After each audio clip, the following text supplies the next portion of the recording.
బొత్స కాళ్లు పట్టుకున్నట్లు జరుగుతున్న ప్రచారంపై టీడీపీ నేత కొండపల్లి శ్రీనివాస్ స్పందించారు. ప్రతిపక్షాలు తనపై తప్పుడు ప్రచారం చేస్తున్నాయని మండిపడ్డారు. కేవలం మర్యాద పూర్వకంగానే బొత్స సత్యనారాయణను కలిసినట్లు చెప్పారు. కూటమి ప్రభుత్వం చేస్తున్న అభివృద్ధిని ఓర్వలేక విపక్షాలు అసత్య ప్రచారం చేస్తున్నాయన్నారు. ప్రతిపక్షం ఎవరైతే మీడియా వాళ్ళు ఉన్నారో గడిచిన 2 రోజులుగా ఒక ప్రచారం ఏదైతే చేస్తున్నారో దాన్ని పూర్తిగా నేను ఖండిస్తున్నాను. ఏదైతే వాస్తవాలు లేకుండా పూర్తిగా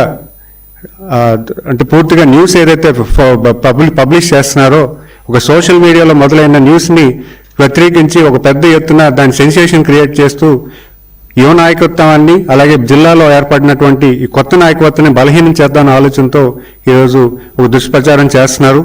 ముఖ్యంగా ఆ రోజు జరిగిన విషయం ఏంటంటే ఈ అసెంబ్లీ నవంబర్ 11వ తారీఖున జరిగింది. ఆ అసెంబ్లీకి వెళ్తున్న క్రమంలో శాసనసభ్యులతో పాటు నేను కూడా కూర్చోవడం జరిగింది. అప్పుడే వచ్చిన ఆ బొత్స సత్యనారాయణ గారిని చూడంగానే అందరూ లేచి పలకరించారు. అది సంస్కారంతో పలకరించిన తప్పించి అక్కడ జరిగినటువంటిది ఏ క్రమం కూడా వాళ్ళు చెప్పినటువంటి పూర్తి స్థాయిలో అసత్య ప్రచారాలు తప్పించి దాంట్లో ఎటువంటి సత్యం లేదని తెలియజేసుకుంటున్నాను.